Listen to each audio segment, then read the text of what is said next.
Today, problems with Twitter fumbles Ron DeSantis' campaign launch. Canada and Saudi Arabia restore diplomatic ties. Italy ends a Nazi victim compensation scheme, and one of the most wanted men is arrested. From TLDR News, this is your daily briefing for Thursday, the 25th of May, 2023.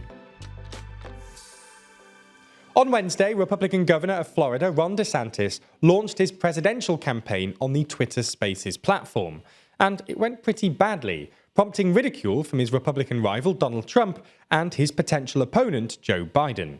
DeSantis is widely considered to be Donald Trump's strongest challenger in the battle to be Republican presidential candidate in 2024.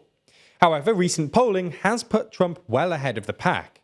Rather than announce his presidential bid in the traditional way, at an event surrounded by cheering supporters and broadcast live on television, DeSantis chose to launch his campaign on Twitter Spaces, an audio-only conversation space that Twitter users can tune in and listen to. But it didn't go to plan.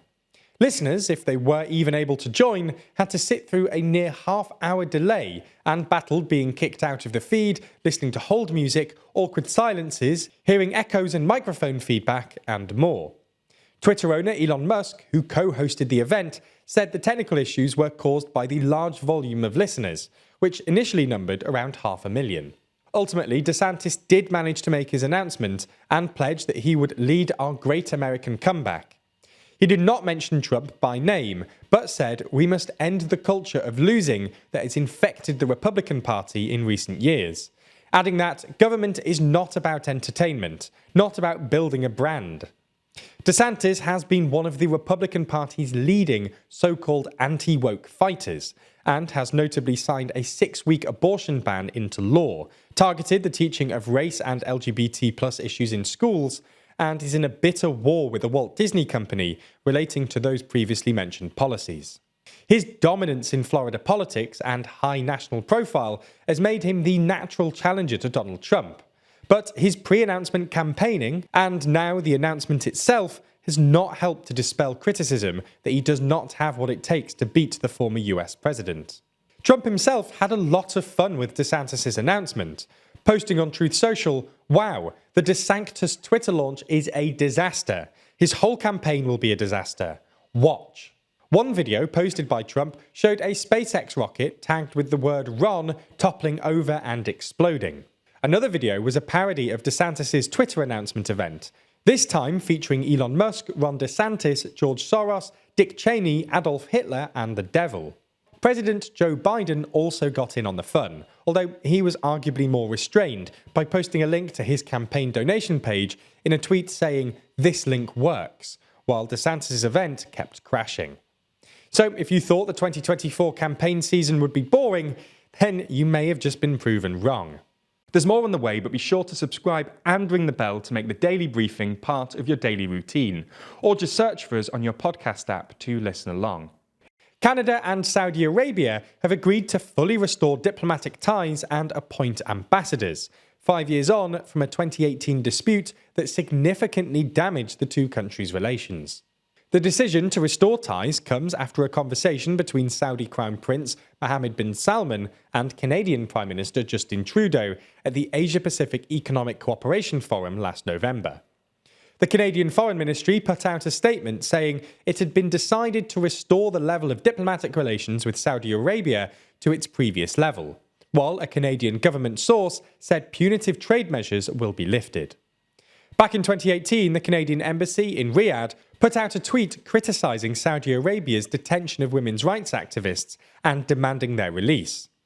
In response, Saudi Arabia withdrew its ambassador, banned the Canadian ambassador from re-entering the country, froze trade deals, and cancelled a scholarship program with Canada.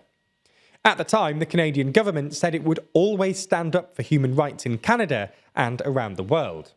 In response to the restoration of ties, Dennis Horak, the Canadian ambassador at the time of the feud, said having full diplomatic relations with them allows us to have our voices heard at senior levels, which in Saudi Arabia is what matters. So that's what's been happening with Saudi Arabia and Canada today. Let's move and discuss what's been happening in relation to Italy and Nazi Germany. Victims of the Nazi atrocities in World War II in Italy have until June the 28th this year to file compensation claims against Germany. The Italian government has been keen to extend the scheme to give victims as long as possible to make a claim. Berlin has been keen for this to end sooner, though. Last year, Italian Prime Minister Mario Draghi agreed that no more compensation should be filed against Germany after June the 28th, 2023.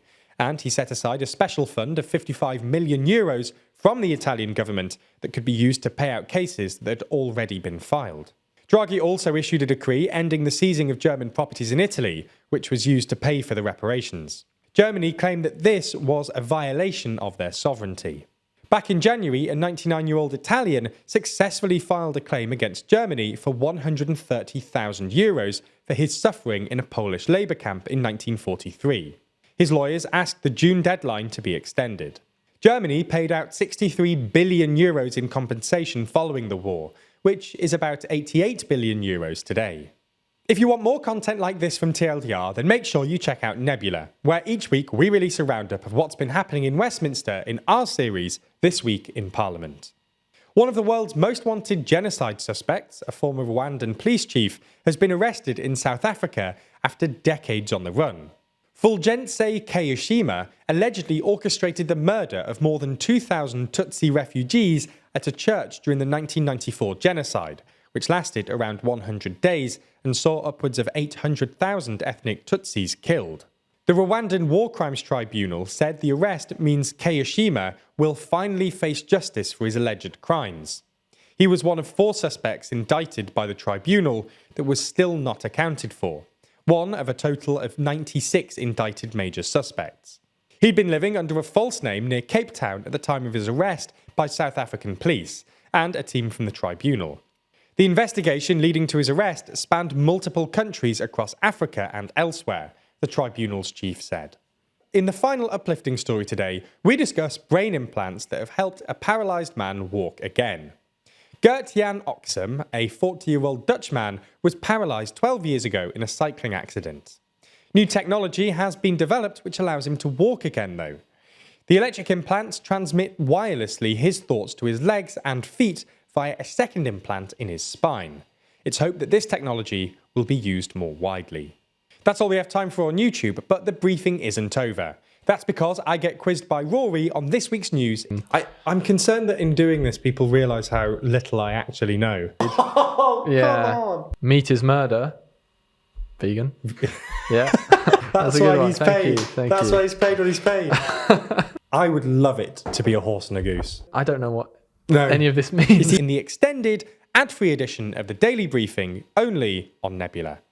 That's the streaming service we're building with a bunch of our creator friends, many of whom you're likely to be already watching. That means that by signing up, you not only get an extended ad-free daily briefing every single day, you also get to watch exclusive and ad-free videos from the best educational creators on YouTube. That's things like Real Life Law's incredible Modern Conflicts, which breaks down contemporary disputes around the world, Neo's Underexposure, which beautifully dives into complex and shadowy topics you've always wanted to know more about, or Extremities from Wendover Productions, which uncovers some of the world's most remote places. All of these are only available on Nebula, just like our extended daily briefings and a whole bunch of other exclusive TLDR content which never comes to YouTube. If you want to sign up, use the link in the description so that they know you came through us. That helps us out a whole lot,